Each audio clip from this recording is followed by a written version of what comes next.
Saya lanjutkan kembali dua sisi. Saya ingin ke Mas Saidiman Ahmad ini dari peneliti SMRC. Mas Saidiman, ini ada angka yang cukup signifikan kalau kita lihat ya kepuasan terhadap kinerja pemerintahan Jokowi Ma'ruf. 68,5%. Indikatornya apa saja dari hasil survei yang Anda lakukan? Ya, memang kita menemukan bahwa kepuasan terhadap kinerja Presiden Jokowi secara umum pada saat ini, kita survei pada pertengahan September 2021 itu mencapai 68,5%. Kalau kita bandingkan dengan beberapa tahun belakangan, itu nampaknya kepuasan publik pada kinerja Presiden Jokowi ini secara umum relatif stabil ya. Pada April 2019 itu memang 71,4%, tetapi di antara periode waktu ini kepuasan pada presiden juga pernah sampai 77%. Jadi kita menemukan bahwa efek COVID-19 kemudian ekonomi nampaknya tidak cukup berpengaruh ya. Kita menemukan bahwa tingkat kepuasan publik atau tingkat persepsi publik mengenai ekonomi sampai sekarang ini, walaupun ada perbaikan dari 6 bulan terakhir, tetapi secara umum masih buruk dibanding misalnya kalau kita tanya bagaimana mereka mempersepsi keadaan ekonomi nasional sekarang dibanding tahun lalu, misalnya itu masih sangat tinggi. Ada 37% orang yang mengatakan bahwa ekonomi rumah tangganya sekarang dibanding tahun lalu itu lebih buruk atau jauh lebih buruk. Sementara ekonomi nasional ada 48,7% yang mengatakan lebih buruk atau jauh lebih buruk.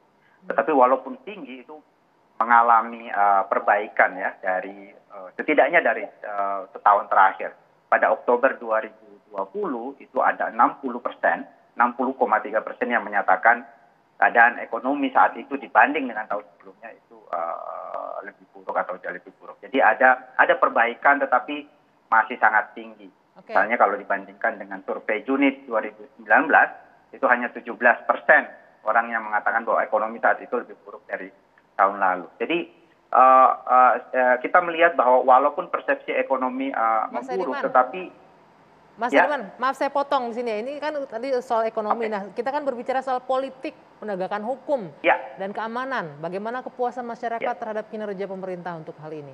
Ya, kita menemukan hal itu saja. Hal itu juga saya ingin mengatakan bahwa pendapat publik tentang berbagai hal ini agak berbeda ya. Misalnya pada aspek politik, evaluasi publik juga lumayan buruk. Ada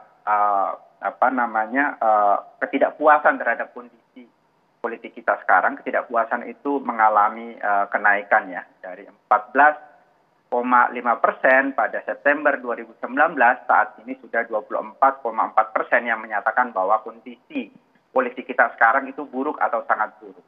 Tetapi hal yang berbeda terjadi pada persepsi mengenai keamanan. Ada 61,3% yang menyatakan bahwa kondisi keamanan kita sekarang baik atau sangat baik.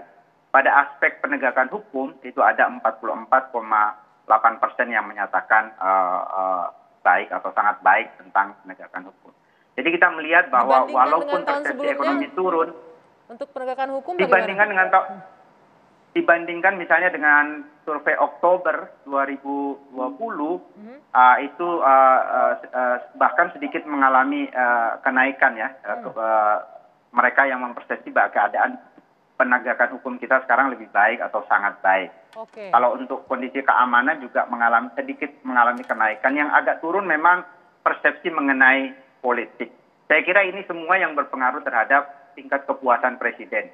Untuk pemberantasan korupsi juga dilakukan survei penegakan hukum khususnya? Iya, kita juga menemukan aspek ini agak stabil penilaian publik ya. Stabil. Mereka mempersepsi bahwa stabil dalam pengertian yang buruk ya.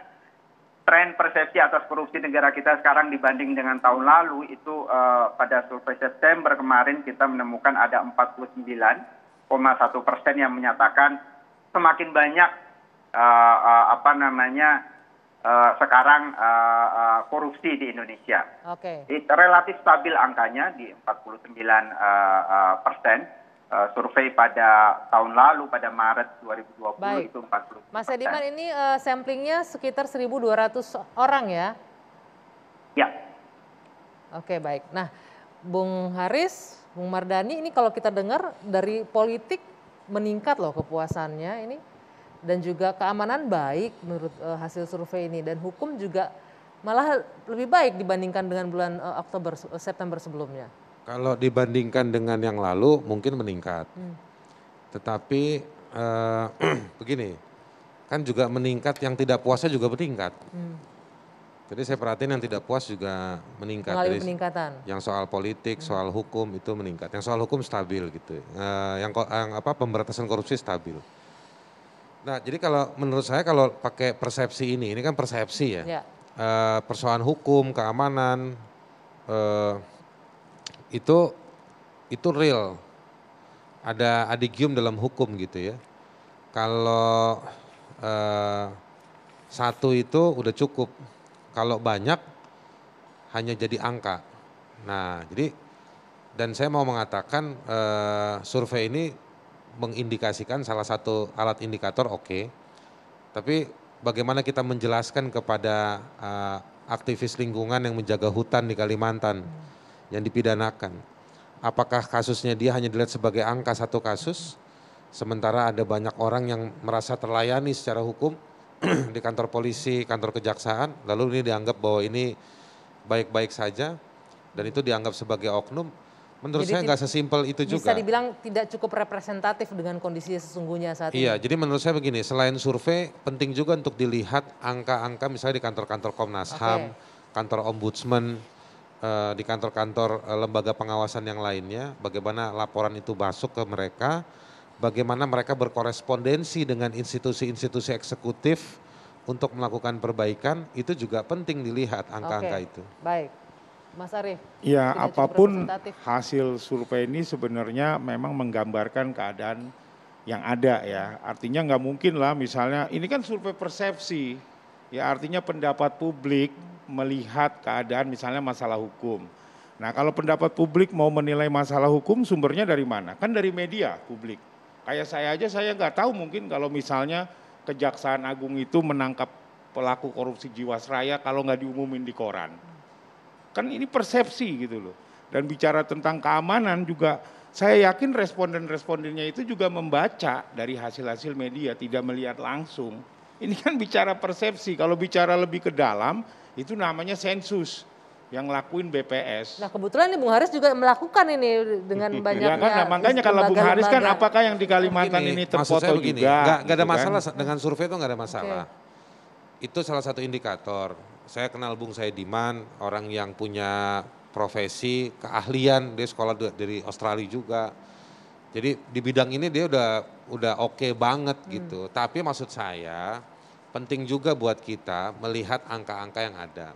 Itu yang kedua, Mas Puyono. Yang ketiga tuh begini, ada situasi di masyarakat yang mereka nggak dalam kapasitas bisa menjawab atau terjangkau dalam survei. Tapi mereka mengalami. Tapi apakah mereka ke institusi? Belum tentu juga ada. Saya kerja di bidang advokasi, bidang legal service gitu ya. Saya ketemu dengan orang yang masih nanya, kalau ketangkep polisi kita mesti ngapain gitu. Itu masih ada hari ini. Nah, saya kasih contoh nih. Misalnya kemarin 2 hari lalu saya, kemarin kalau nggak salah, kemarin pagi saya keluar rumah saya baru keluar 3 langkah, ada pengamen yang sering di daerah saya, dia cerita di zaman PPKM, Bang Mardhani, dia nggak boleh ngamen, nggak bisa ngamen, dia dagang ini burung-burung itu, kicau mania itu loh, burung-burung. Dia dikerjain sama salah satu kantor polisi di Jakarta Barat yang dipesan pakai online, tapi kemudian dia dituduh melakukan satwa ilegal, ujungnya diperes. Oke, itu salah satu potret ya. Dia lapor kemana? Apa kena survei? Enggak.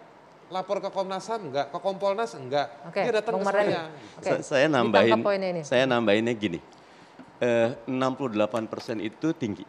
Walaupun survei Kompas 65 turun ke 59 ya, tetapi ikutlah itu.